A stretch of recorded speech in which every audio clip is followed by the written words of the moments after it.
یہ ایک سپہ سالار تھا، معروف نام ہے اسلامی تاریخ میں، عبد الرحمن بن اشعث، بنو امیہ کا سپہ سالار تھا۔ تو اس کو کیا کیا انہوں نے، حجاج بن یوسف، اس نے اس کو سجستان کا علاقے کا گورنر لگایا۔ حجاج نے کس کو؟ عبد الرحمن بن اشعث کو۔ عبد الرحمن بن اشعث جو ہے وہ وہاں گیا حجاج بن یوسف کی طرف سے یا بنو امیہ کی طرف سے، اور کرتے کرتے اس کے ساتھ کوئی 30,000 کا لشکر جمع ہو گیا۔ جب اس کے ساتھ 30,000 کا لشکر جمع ہو گیا تو اس نے کہا یار 30,000 بندہ تو بڑا ہوتا ہے، میں ان کی چاکری کیوں کروں بنو امیہ کی میں اپنی امامت کا دعویٰ کیوں نہ کر دوں، اپنی خلافت کا۔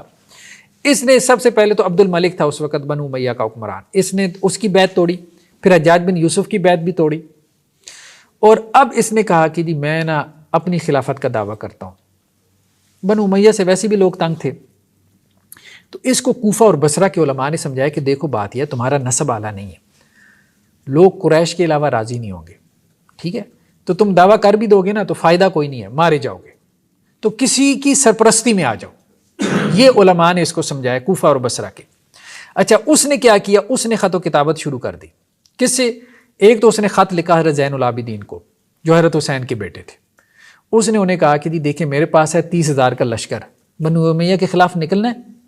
بتائیں، میں تیار ہوں، جو حکم دیتے ہیں ٹھیک،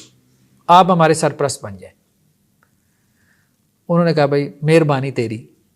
ہمیں اس معاملے سے دور رکھو، کیونکہ ان کو صدمہ تھا، ٹھیک ہے، حضرت حسین رضی اللہ عنہ کا گہرا صدمہ تھا، سب کچھ انہوں نے آنکھوں سے دیکھا تھا، پورا خاندان شہید ہوا، ظاہری بات ہے، بہت بڑا ظلم تھا، بہت بڑا ظلم تھا۔ تو وہ نفسیاتی کثر تھا، انہوں نے تو اس کو انکار کر دیا، ٹھیک ہے۔ اور شاید یہ بھی ایک ہسٹری ہو کہ حضرت علی کے ساتھ کوفیوں نے کیا کیا، فراڈ کیا، دھوکہ کیا، ٹھیک ہے۔ اسی طرح پھر حضرت حسن کا بھی معاملہ یہی ہوا کہ انہیں حضرت معاویہ رضی اللہ عنہ سے صلح کرنی پڑی، جب انہوں نے دیکھا کہ بھائی اب دلوں میں تیل نہیں ہے، انہوں نے لڑنا شڑنا کوئی نہیں ہے، پھر انہوں نے حضرت حسین رضی اللہ عنہ کے ساتھ دھوکہ کیا۔ تو یہ بھی ہو سکتا ہے کہ انہوں نے ان کی ہسٹری دیکھتی ہوئی کہا ہو کہ یار فائدہ نہیں ہے اس کا، اب آرام سے درس و تدریس کا کام کرو۔ لیکن دوسرا خط عبد الرحمن بن اشعث نے لکھا تھا حسن بن حسن کو، ٹھیک ہے، تو انہوں نے اس کو جواب میں کہا دیکھو بات یہ ہے، میں تو تیار ہوں، کربلا میں بھی وہ لڑے تھے، میں نے کہا میں تو تیار ہوں اللہ کے دین کو قائم کرنے کے لیے، میں تو اس کو فریضہ سمجھتا ہوں، لیکن تم لوگوں کا مسئلہ یہ ہے کہ ولیکن لا وفا لکم، تم لوگوں میں وفا نہیں ہے، ٹھیک ہے، میری بیعت تو کر لو گے پھر مجھے میدان جنگ میں چھوڑ کے چلے جاؤ، جیسے چچا کے ساتھ کیا حضرت حسین رضی اللہ عنہ کے ساتھ۔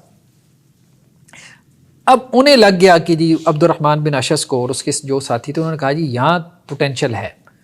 بندہ تیار ہے، لیکن اب ہماری ہسٹری ٹھیک نہیں ہے۔ تو اس نے مسلسل ان کے ساتھ خط و کتابت کی،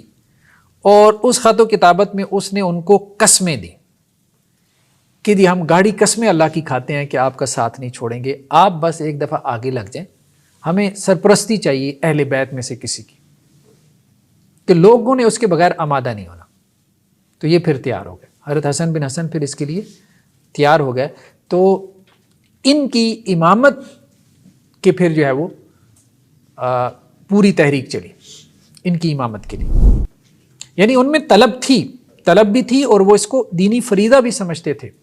اور زیدیہ کے یہ ائمہ میں سے ہیں، ہم نے کہا نا یہ جو زیدیہ کہہ رہے ہیں ہمارے امام، تو یہ زیدیہ کے ائمہ میں سے، زیدیوں نے زیادہ تر حسنیوں کو امام مانا ہے، حسینیوں کو امام نہیں مانا، زیدیوں نے زیادہ تر جو زیدی حوثی ہیں انہوں نے حسنیوں کے امام مانا۔ دیکھیں جو رویہ اوپر سے چلا آ رہا ہے نا وہ آپ کو آج بھی نظر آ رہا ہے، ایسا ہی ہے نا، آج حوثی کھڑے ہیں ریڈ سی کے اندر، وہ امریکن شپ نہیں گزرنے دے رہے، برطانیہ کا جو ہے وہ بحری جہاز نہیں گزرنے دے رہے، کیوں؟ اوپر سے یہ ساری چیز چلی آ رہی ہے زیدیوں میں، کہ زیدیوں کے سارے امام وہی ہیں کہ جو میدان جنگ میں لڑنے والے ہیں، ظلم کے خلاف کھڑے ہونے والے ہیں۔ اور حسینیوں نے اس وقت کیا طرز عمل اختیار کیا؟ درس و تدریس، اس طرف چلے گئے۔ تو آج ٹھیک ہے، اب آپ دیکھ رہے ہیں اثنا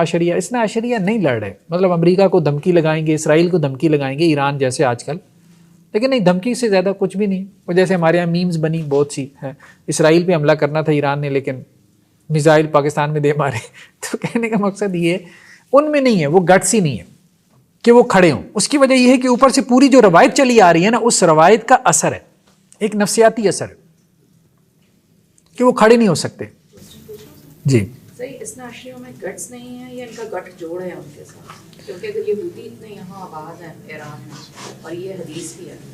کہ گٹھ جوڑ ہے یا گٹس نہیں؟ خیر کچھ لوگ تو کہتے ہیں کہ ایران اور اسرائیل کا گٹھ جوڑ ہے، واللہ عالم، مجھے نہیں لگتا کہ ان کا گٹھ جوڑ ہے، میں یہ سمجھتا ہوں کہ گٹس نہیں ہے، گٹس نہیں۔ لیکن اگر گٹس کی بات ہے، جتنا انہوں نے امریکہ کے ساتھ کیا اور جتنا آنکھیں دکھانے کی کوشش کی، ان کے خلاف کبھی کوئی ریئیکشن نہیں شو کیا گیا امریکہ کی طرف سے، باقی ہر مسلم کنٹری اڑا کے رکھ دی گئی جس نے ہلکا سا بھی جو ہے ان کے ساتھ کنفلکٹ شو کیا۔ دیکھیں امریکنز کے اپنے مفادات ہیں، وہ تو چاہتے ہیں کہ ایران باقی رہے اور آپس میں یہ سنی شیعہ چپکلس چلتی رہے، ڈیوائیڈ اینڈ رول، آپس میں یہ لڑتے مرتے رہیں اور کمزور ہو، ٹھیک ہے نا۔ اب ایران کی ایکسپینشن کا جو جذبہ تھا، جیسے اسرائیل میں ایکسپینشن کا جذبہ ہے کہ اسرائیل ایک گریٹر اسرائیل بنانا چاہتا ہے، تو ایران بھی یہ چاہتا ہے، ظاہری بات ہے گریٹر ایران بنانا چاہتا ہے۔ اور اب آپ دیکھ رہے ہیں کہ جی عراق کے اندر شیعہ حکومت آ گئی، یمن میں شیعہ حکومت آ گئی، ٹھیک ہے، شام میں شیعہ حکومت ہے، ٹھیک، اس کے بعد بحرین وغیرہ میں، اور مطلب تو وہ یہ سارے ممالک ایسے ہیں کہ جو سعودی عرب کے چاروں طرف ہیں۔ اب سعودی عرب بھی انسیکیور ہوتا ہے اس سب سے، چاروں طرف اس کے شیعہ حکومتیں بنتی چلی جا رہی ہیں، لیکن بہرحال وہ ایک زیادہ ہم وہ پولیٹیکل ہو جائیں گے۔ کہنے کا مقصد یہ ہے کہ یہ معاملہ جو ہے نا آج بھی زیدیوں کے اندر وہ آپ کو ارج نظر آتی ہے، ٹھیک ہے، کہ وہ کھڑے ہوتے ہیں، جس چیز کو وہ غلط سمجھتے ہیں نا تو اس کے لیے وہ کھڑے ہوتے ہیں، وہ یہ سمجھتے ہیں کہ ہماری ساری ہسٹری یہی ہے، ہمارے امام کھڑے ہوئے ہیں، اور وہ کہتے بھی یہی تھے، امام وہ نہیں ہے جو گھر میں بیٹھا رہے، یہی بات کہی تھی نا حضرت زید نے یہی بات کہی تھی محمد الباقر سے، ٹھیک ہے، دونوں آپس میں بھائی تھے، کہ امام وہ نہیں ہے کہ جو گھر میں بیٹھا رہے عورتوں کی طرح، امام وہ ہے جو میدان جنگ میں جا کے لڑے، وہ آگے بات آئے گی۔ خیر بہرحال تو بڑے بڑے ائمہ، امام شابی ہو گئے، ابن ابی لیلہ ہو گئے، ابن سیرین ہو گئے، حسن بصری جیسے لوگ، یہ جو ہے وہ تیار ہو گئے تھے، حضرت حسن بن حسن کی امامت پہ تیار ہو گئے تھے، اور انہوں نے عبد الرحمن بن اشعث، وہ ایک طرح سے ان کی طرف سے اپوائنٹڈ سپہ سالار ہو گیا یا گورنر ہو گیا، اور پھر آگے یہ معاملہ چلا۔ تو یہ معاملہ اتنا زیادہ چلا کہ کہا جاتا ہے کہ بصرہ جو ہے نا، بصرہ، اس کا کافی سارا علاقہ جو ہے یہ عبد الرحمن بن اشعث نے قبضے میں کر لیا تھا، اور اس کے پاس 1,00,000 کے قریب کا لشکر جمع ہو گیا تھا حضرت حسن بن حسن کے نام سے، ان کے نام کی وہ بیعت لیتا تھا نا کہ ہم نے فاطمیوں کی خلافت اور امامت قائم کرنی ہے، ٹھیک ہے۔ حجاج بن یوسف کے ساتھ تقریباً 3 سال جنگیں ہوتی رہیں، اور کتنی جنگیں ہوئی ان میں؟ کم از کم 70، بعض نے کہا 75، عبد الرحمن بن اشعث میں اور حجاج بن یوسف میں 70 سے 75 جنگیں ہوئی ہیں،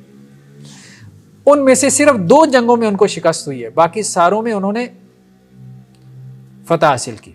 لیکن عبد الرحمن بن اشعث ابن اشعث کے نام سے معروف تھے۔ لیکن وہ جو جماجم کی جنگ تھی نا، وہ ذرا بڑی جنگ تھی، تو اس میں ابن اشعث کو پھر شکست ہوئی، اور پھر یہ معاملہ بکھر گیا۔ پھر حضرت حسن بن حسن بھی جو ہے وہ روپوش ہو گئے تھے، لیکن کہا جاتا ہے کہ عبد الملک بن مروان نے جو ہے، نہیں، ان کا جو بیٹا تھا عبد الملک بن مروان تو فوت ہو گیا تھا، اس کا جو بیٹا تھا ولید بن عبد الملک، اس نے ان کو سازش کے ذریعے سے زہر دے کے شہید کروا دیا تھا۔ اچھا، اس میں جو زیدیہ ہیں، زیدیہ ان کو کیوں امام مانتے ہیں؟ وہ جو ایک بحث چلتی ہے نا ان میں، اپنا اہل تشیع میں، اثنا عشریہ میں خاص طور پہ، کہ ان کے امام کہتے تھے کہ جی ہمارے پاس رسول اللہ صلی اللہ علیہ وسلم کی جو ہے وہ باقیات ہیں، تو یہ ہماری امامت کی نشانی ہے۔ تو اب زیدیہ یہ کہتے ہیں کہ اصل میں امامت حضرت حسن کی اولاد میں جاری ہوئی ہے، ٹھیک ہے، اور پھر اس کے بعد حضرت حسین کی اولاد میں آئی ہے۔ تو اس کی دلیل یہ کیا دیتے ہیں کہ حضرت حسن جو تھے نا، ان کو اوقاف جو تھے وہ حضرت علی سے وراثت میں ملے تھے، یعنی آپ صلی اللہ علیہ وسلم کے زمانے میں ہم دیکھتے ہیں نا کہ کچھ اوقاف کا مال تھا، ٹھیک ہے، جیسے فدق کا، خیبر کا، اس طرح سے اور بھی کچھ ایسے معاملات تھے، کچھ تو خیر اس وقت جو حضرت ابو بکر اور حضرت عمر رضی اللہ عنہ کے پاس آ گئے تھے، پھر اس کے بعد حضرت عثمان، پھر حضرت علی کے پاس آئے، فدق وغیرہ کا مسئلہ وہ اختلافی رہا، لیکن کچھ اوقاف کے معاملات ایسے تھے کہ جو اہل بیت میں رہے، ٹھیک ہے، تو وہ کچھ صدقات تھے، ان کا انتظام و انصرام تھا، کچھ اوقاف تھا جو اللہ کے رسول صلی اللہ علیہ وسلم نے حضرت علی کے حوالے کیا، ٹھیک ہے، حضرت علی نے وہ حضرت حسن کو دیا، اور حضرت حسن نے وہ اپنے بیٹے حسن کو دیا، پھر حضرت حسن کی وفات کے بعد ابو جعفر منصور نے ان پہ قبضہ کر لیا، یعنی وہ بنو عباس کو منتقل ہو گیا۔ تو یہ اس بات کو بھی دلیل